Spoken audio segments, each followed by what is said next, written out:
But that's a perfect lead-in. Let's talk a little bit about the main events tonight. And one of the main events is Reef and Ruins. All right. And you and I had a chance to play this now on both sides, because there's two sides. There's like a B and a C side. There was an A expansion side that I might be with the Kickstarter that we did not get in our box. So I cannot speak to that.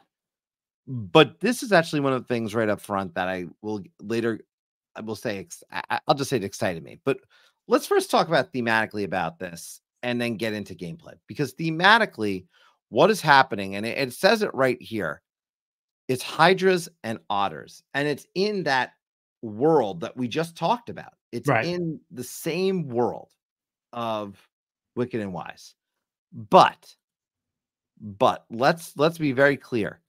It's 3 dice in this game because it's the head of the Hydra, which, again, you could say, okay, loosely connected, say whatever you like. I love that they actually connected the mechanic to the theme, and I think it's an effective description. And whether you're going to call this thematic or not, and I think it is, when you look at the gameplay, I think it is pretty thematic when you combine the 3 dice, when you combine the reefs, all the different things happening on the boards. They did a very good job to make this a themed game, but also a game that has a lot of choice. And that's I mean, if there's something I use to describe this game, and it was one word, it'd be choice, because you're going to have a lot of decisions. I'm trying to find one of the better shots of this. That's got all the overheads. So let's see. So here's a good example. Let's talk about gameplay, Anthony. So there you go. That's perfect. This is a good one. You've got 18 rounds in this game. There's the otter is the round tracker. Okay. You've got a reef on the right-hand side, and there are multiple styles to the reefs. And that's the thing that they can really do interesting things to differentiate. You've got enchantments and you got ship runes.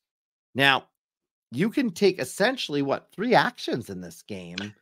Yeah, it sounds like a lot when you say 18 rounds and there's these 3 sheets, but the rounds are extremely fast. A round is just rolling all 3 dice. One person's rolling the dice, doesn't matter who rolls it. Everyone's using the same dice. Yes. And you're just you're using those dice in multiple ways to mark stuff off on these 3 different sheets that all do different stuff and get you points in different ways. Now, let's start off the beginning, though. The start of your game, you roll a dice to get your lucky number, because you're going to get points for your lucky number every time it appears, which makes you want to use that number. But you have to be smart and say, is this beneficial? I use this number. I'm going to hurt myself in the long run by overusing. Right. You're also going to have a few options here. So with the 3 die, you could say, I'm going to make the choice to use up to 3 die to do one of these enchantments, which is in the middle of the board. And I'm going to start with the 3 die and we'll work our way down. You could do the 3 die and do that. Or you could do also pick 1 die to be the equivalent of the section for the ship runes, because there's numbers 1 through 6, and then use the other 2 die as an example to fill in one of those. But you don't have to use 2. You could use 1. And you have that extra die remaining, which can go into the reef spot, or you can collect those shells. And here's the early indication that I had that I might like this game. Was I first said, oh man, it's really easy to collect shells. But then I realized I was constantly using the shells, because the shells are going to let you manipulate the dice, and you can cross as many as you like out. But you are going to use them constantly, because there's a lot of games where I say, well, I don't really end up manipulating the dice. It's not a big deal. This game, you will manipulate the dice, and There's will also a lot of games where if you don't take advantage of those manipulation things, they're worth points or something at the end of the game if you don't run through them all. Oh, that's true. There's not that in the This was obviously designed with you to manipulate and get what you want as often as you want, because you don't have a lot of chances to fill up. You're not going to fill up even, I don't know, the first, I'd say that the ship ruins one and the enchantment sheet, maybe you get to 15-20% of those spots. The Reef a little more because you can always kind of put stuff there, and it has less spaces. But yeah, you talk about choice. You know, there's a lot of choice when the game is over, and there's a lot of spots that were not even touched on your sheets. Yes, and I should point out, so a few key things about each sheet. The ships is straightforward. There's same numbers, different numbers, 1 + 1 -1, meaning you'd have to go in order 6, 5, 4, or 1, 2, 3, 4, 5. You've got a pyramid system. You got evens and odds. Very straightforward. If you've played any basic game, quicks, whatever, you're gonna be able to figure out that system. Yeah, even reminds me a little bit of Draftosaurus as well, where there's those restrictions in how you can put the dinosaurs in those pens. You know, they need to have patterns in this one or all of one kind in this one. But the enchantments are where the money is in a lot of ways, because you need to balance where you're scoring on the left side with the row that it connects to on the right side, because the enchantments are going to get you multipliers, other shells. They're going to also get you reef bonuses, which we'll get into in a moment. And that's huge. So you need to get those multipliers, because as an example, like you could see on this one, someone scored 32 points because they ended up doing all the same number section, which got them 8 points. And then that got multiplied by 4. Now, if it got multiplied by 5, again, suddenly they've got even more points. They got 40 points, right? And I got 40 points in our game played when we played today. I lost by, like I said, just a little bit, but it ultimately close game. And all the games I played of this have been close. That's the other thing I found exciting. So you do need to think about these enchantments. The Reef, I want to point out, it plays different with both sides. And I'm excited about what else they can do with different Reef options, or what people will design on their own, because you do the Reef to, as you complete rows, columns, other items, you end up checking off these circles, and that gets you Reef bonuses, which get you numbers that you can fill in anywhere on the board. They might get you straight up 5 victory points. And you might say, well, don't I want the straight up 5 victory points? Not necessarily, because if I get the right number, suddenly I've got the 8 multiplier times 5, and it's 40 there. Plus I got another one that's multiplied by 4. So you need to think about where you want those for sure. But a lot of choices in this game. And again, the 2 Reefs that are in the game, I think, offer a lot of variety. And overall, I'm going to say it right now, this game surprised me. And I say it because, not that I thought I would like it. I thought I would like it, but I really was taken by this game because it offered enough variety that I could see it hitting the table over and over, just because every game's a little bit different, and it's expandable in my mind, because you can totally make more Reefs for this game. You can totally grow the game just by changing the way the Reefs work.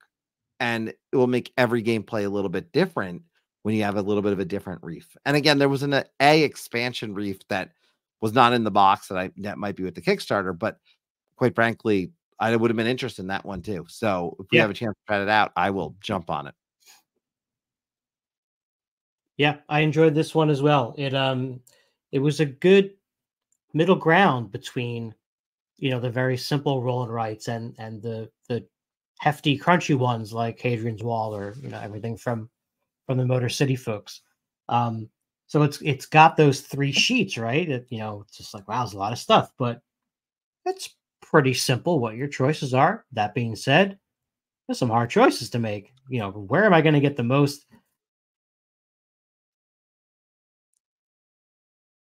Utilize the Reef to my advantage the most and get the most bonuses. You had a few really cool chain reactions in a couple games ago that we played of this. So yeah, lots to explore.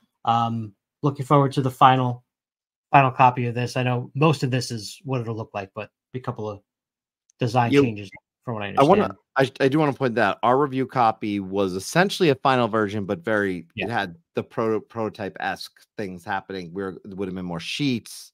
We didn't have the finalized version of the Otter. Yeah. We had going to be a little bit larger. And then there will be a solo mode as well. Which I'm incredibly excited to try that out at some point, because I'm interested what the way they designed the solo mode for sure. And did they make it a challenge? Did they make it a beat a score? What way did they go? And I don't know, so can't speak to that. I don't know. Let's jump into it from a score perspective. What do you give this one? This one's around like a 7.4 for me. Yeah, I think overall really solid. I like this one 7.8. It itched up to the 8. It's one of the first roll and writes in a while that gets me there. So that's pretty high for a roll and write for me these days.